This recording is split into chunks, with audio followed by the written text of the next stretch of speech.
Hello everyone, I am Rekha Sharma, science teacher from Suraj School Mahendragarh. Suraj School Mahendragarh is the best school in Haryana because it provides quality education to children.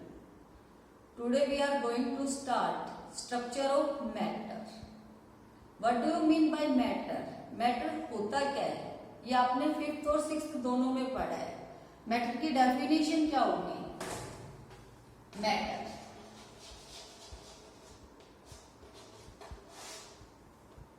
anything that occupy space and have mass. कोई भी वस्तु जो जगह घेरती है, स्थान घेरती है और जिसका अपना कोई मास होता है, वो क्या कहलाता है? मैटर कहलाता है. अब मैटर बना हुआ किससे होता है? What is matter made up of?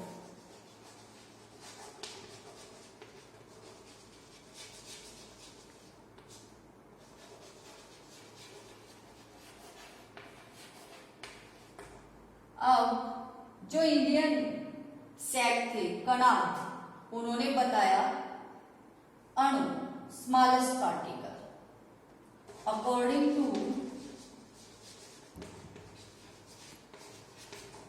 Great Indian sage Kanad, smallest particle is called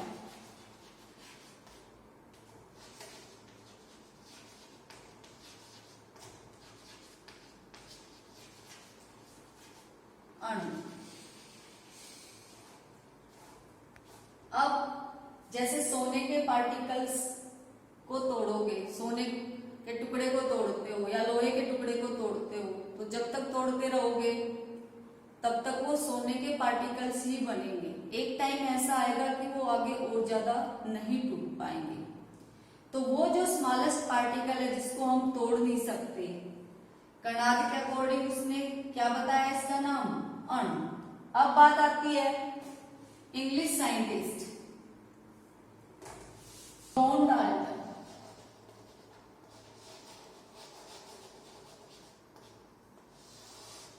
ने ये जो सबसे छोटे पार्टिकल्स थे इनको नाम दिया एटम्स, जिनको आगे हम और ज्यादा नहीं तोड़ सकते. यानी सोने के जो सबसे छोटे पार्टिकल्स हैं वो गोल्ड एटम्स, आयरन के जो पार्टिकल्स हैं वो आयरन एटम्स, जिनको आगे हम और नहीं तोड़ सकते. लेकिन अगर वाटर को हम तोड़ें तो वो दो गैसेस में टूट जाएगा, हाइड्रोजन और ऑक्सीजन. यानी कि इसको अगर हम तोड़ते हैं तो दो गैसें निकल गई. अब वो गैसेस क्या करती हैं? हाइड्रोजन एंड ऑक्सीजन दोनों ने मिलकर जो वाटर बनाया है वो क्या कहलाएगा? उसका मॉलिक्यूल कहलाता है. ठीक है. यानी कि दो अलग अलग तरह के एटम्स ने मिलके एक पार्टिकल बना दिया जो क्या कहलाएगा? मॉलिक्यूल कहलाएगा. अब बात आती है एलिमेंट्स क्या होते हैं, कंपाउंड्स क्या होते हैं, मिक्सचर क्या होते हैं. तो सबसे पहले एलिमेंट्स.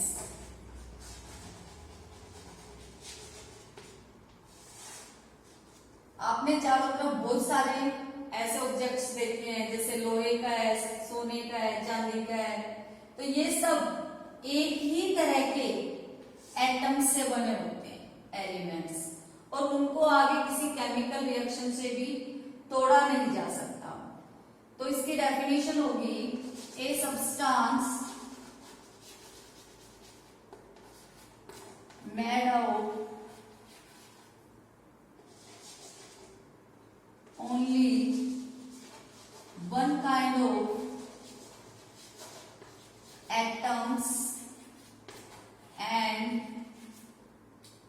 it cannot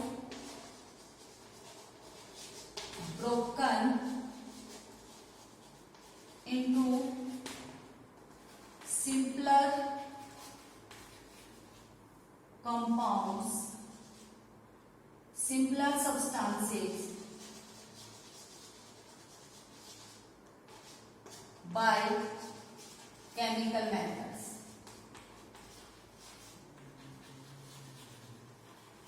यानी कि वो सब्सटेंस जो एक ही तरह के एटम से बने हैं और उनको किसी केमिकल मेथड से सिंपलर सब्सटेंसेस में नहीं तोड़ा जा सकता, वो एलिमेंट्स कहलाते हैं। एग्जाम्पल्स क्या होंगे एलिमेंट्स के? गोल्ड, सिल्वर, आयरन, एल्यूमिनियम, ये सब किसके एग्जाम्पल हो गए? एलिमेंट्स की। नेचर के अंदर अब तक 100 एलिमेंट्स खोजे गए हैं,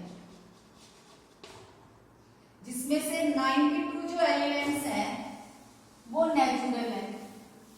बाकी के जो बच गए उनको साइंटिस्ट ने लैब में खोजे।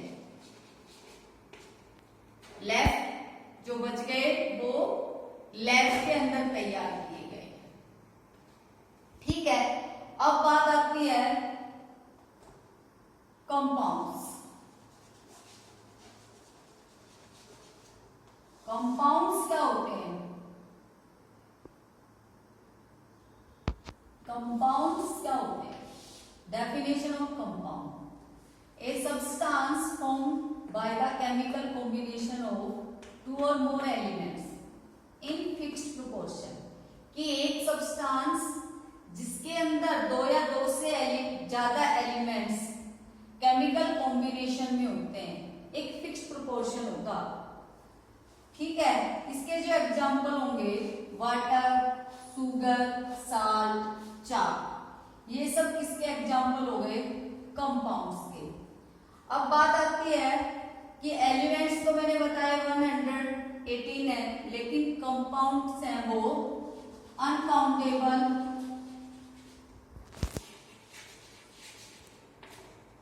हो सकते हैं, या आप इसको मिलियंस भी कह सकते हो, और मिलियंस। अब बात आती है एटम का जो मिक्सर। मिक्सर का मतलब होता है दो या दो से ज्यादा तरह के एलिमेंट्स और कंपाउंड्स एक दूसरे में मिक्स हो जाते हैं और उनमें कोई केमिकल रिएक्शन नहीं होती। एलिमेंट्स और कंपाउंड्स में वो कहलाते हैं मिक्सर। इसके जो एग्जांपल्स होंगे वो एयर और सोयल होंगे। नेक्स्ट बात आती है सिंबल्स। जैसे मैंने अभी रिएक्शन सिंबल्स। सिंबल्स क्या होते हैं? पुराने टाइम में जो केमिस्ट होते थे उन्होंने क्या किया, जो जो एलिमेंट्स मिलते गए उनको वो सिंबल देते गए। जैसे ये कॉपर का, ये गोल्ड का, ये ऑक्सीजन का, ये आयरन का, ये कार्बन का। लेकिन जैसे जैसे एलिमेंट्स की संख्या बढ़ती गई सबको सिंबल्स देना मुश्किल हो गया। तो अब जो ब्रिजिलियस एक साइंटिस्ट, ब्रिजिलियस ने क्या करा, उनको उनके लेटर्स के हिसाब से नाम देने की कोशिश की है।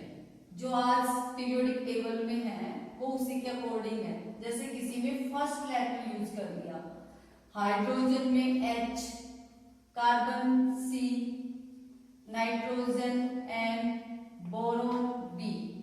ये जो एलिमेंट्स थे इनके फर्स्ट लेटर को इनका सिंबल बना दिया। उसके बाद कुछ एक उसने दूसरा, जैसे बहुत सारे एक ही नाम से स्टार्ट हो रहे थे, एक ही वर्ड से, हाइड्रोजन, हीलियम। तो नेक्स्ट स्टेप में उसने क्या किया, मेन जो वर्ड था उसके साथ उसका अगला इनिशियल लेटर भी उसने ले लिया। जैसे हीलियम, लिथियम, बेरिलियम।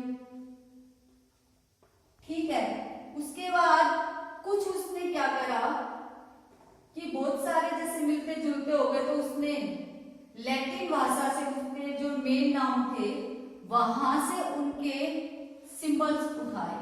जैसे सोडियम एस से स्टार्ट हो रहा है, लेकिन उसको जो हम सिंबल देते हैं वो एन है, क्योंकि उसका लैटिन में नाम नेट्रियम है। पोटेशियम जिसका सिंबल क्या होना चाहिए पी, बट उसका लैटिन नेम क्या है कैलियम। तो इस तरह से क्या दिए गए सिंबल दिए गए। फॉर्मूला, फॉर्मूला किसी चीज को रिप्रेजेंट करता है। जैसे मैंने लिखा है कार्बन डाइऑक्साइड, वाटर, NaCl जो खाने वाला नमक होता है उसका, ये शुगर का और ये हाइड्रोक्लोरिक एसिड का जो हमारे पेट के अंदर प्रेजेंट होते हैं। तो इनको अगर हम पूरा बड़ा ना लिखे, इस तरह लिखे तो टाइम भी बचेगा और जल्दी ही हम क्या कर सकेंगे उस चीज को डिवाइन कर सकेंगे। तो केमिस्ट्री के अंदर जैसे फॉर्मूले बड़े इंपॉर्टेंट होते हैं। एटॉमिसिटी क्या होता है कि नंबर ऑफ एटम्स किसी मॉलिक्यूल में, किसी फॉर्मूले में जो प्रेजेंट होते हैं वो क्या कहलाते हैं एटॉमिसिटी कहलाती है। तो ये दो तरह के हो सकते हैं, मोनो एटॉमिक और डाई एटॉमिक। मोनो एटॉमिक जैसे हीलियम है, इसको हमेशा इस तरह ही लिखेंगे, ये किसी से रिएक्ट नहीं करता, सिर्फ एक ही एटम इसका प्रेजेंट रहेगा, हीलियम का, नियोन का। डायो एटॉमिक जिसमें दो एटम एक साथ रहते हैं, for example nitrogen, oxygen, hydrogen. अब बात आती है वैलेंसी। वैलेंसी क्या होती है कि नंबर ऑफ हाइड्रोजन एटम्स किसी एलिमेंट में और ग्रुप में या तो कंबाइन हो जाए या फिर वहां से रिप्लेस हो जाए, वो उसकी क्या कहलाती है वैलेंसी कहलाती है। अब वैलेंसी फॉर एग्जाम्पल जैसे हाइड्रोजन की 1, ऑक्सीजन की 2, कार्बन की 4, फ्लोरीन की 1, सोडियम की 1, मैग्नीशियम की 2, क्लोरीन की 1 और एल्यूमिनियम की 3। यानी कि जितने एटम्स कंबाइन होंगे वो उसकी क्या कहलाती है वैलेंसी कहलाती है। जैसे फॉर एग्जाम्पल कॉमन साल्ट ले लेते हैं, इसका जो फॉर्मूला है सोडियम और क्लोरीन, सोडियम क्लोराइड, यानी इसकी भी वैलेंसी कितनी है 1 और इसकी भी वैलेंसी 1। तो इसका जो फॉर्मूला हो गया वो क्या हो जाएगा NaCl। फॉर्मूला कैसे लिखेंगे, अब बात आती है फॉर्मूले लिखेंगे कैसे। तो फॉर्मूले लिखने के लिए सबसे पहले तो हमें उनके सिंबल्स लिखने पड़ेंगे और उसके बाद उनकी वैलेंसी लिखनी पड़ेगी। जैसे एल्यूमिनियम का सिंबल Al, क्लोरीन का Cl, उसके नीचे मैंने एल्यूमिनियम की वैलेंसी लिख दी 3, क्लोरीन के नीचे मैंने वैलेंसी लिख दी 1। इसको क्या कर दिया हमने क्रॉस मल्टीप्लाई कर दिया, तो इसका फॉर्मूला क्या हो जाएगा AlCl3 यानी एल्यूमिनियम क्लोराइड। इसी तरह से जैसे मैं सोडियम ऑक्साइड का लिखूं तो सोडियम का सिंबल Na, ऑक्सीजन का O, इसके नीचे मैंने लिखी है सोडियम की वैलेंसी 1 और ऑक्सीजन की वैलेंसी 2। दोनों को क्या कर दिया क्रॉस मल्टीप्लाई कर दिया, तो ये क्या बन जाएगा Na2O। ये किसका सिंबल हो जाएगा सोडियम ऑक्साइड। केमिकल इक्वेशन, कोई भी इक्वेशन कैसे लिखते हैं उसमें दो चीजें होती हैं, एक साइड होती है लेफ्ट हैंड साइड की तरफ और राइट हैंड साइड की तरफ जो होते हैं वो कहलाते हैं प्रोडक्ट्स। यानी इधर जो रिएक्ट करेंगे वो रिएक्टेंट्स, आगे जो बनेगा वो कहलाएगा प्रोडक्ट। अब जैसे हाइड्रोजन और ऑक्सीजन गैस ने रिएक्ट करके वाटर बना दिया, ये दोनों गैसियस फॉर्म में थे, बना क्या दिया लिक्विड। इसी तरह से ये आयरन का सिंबल है और ये सल्फर, आयरन और सल्फर ने रिएक्ट किया तो फेरस सल्फाइड बन गया। जिंक ने हाइड्रोक्लोरिक एसिड के साथ रिएक्ट किया तो जिंक क्लोराइड बन गया और हाइड्रोजन गैस रिलीज हो गई। नाइट्रोजन और हाइड्रोजन गैस ने जब रिएक्ट की तो अमोनिया बन गया। तो ये क्या कहलाती है? Chemical reaction. दोनों तरफ इक्वल करना इसलिए जरूरी है कि नंबर ऑफ एटम्स क्या होते हैं? सेम होते हैं। ठीक है, जितने एटम्स राइट हैंड साइड में पार्टिसिपेट करेंगे उतने ही एटम्स लेफ्ट हैंड साइड में बनकर आएंगे। तो स्टूडेंट्स, आज हमने स्ट्रक्चर ऑफ मैटर्स के बारे में पढ़ा। इसके अंदर हमने मैटर क्या होता है, वैलेंसी, एटॉमिसिटी, सिंबल्स, फॉर्मूले, ये सारी चीजें पढ़ी हैं। ठीक है, thank you, have a nice day.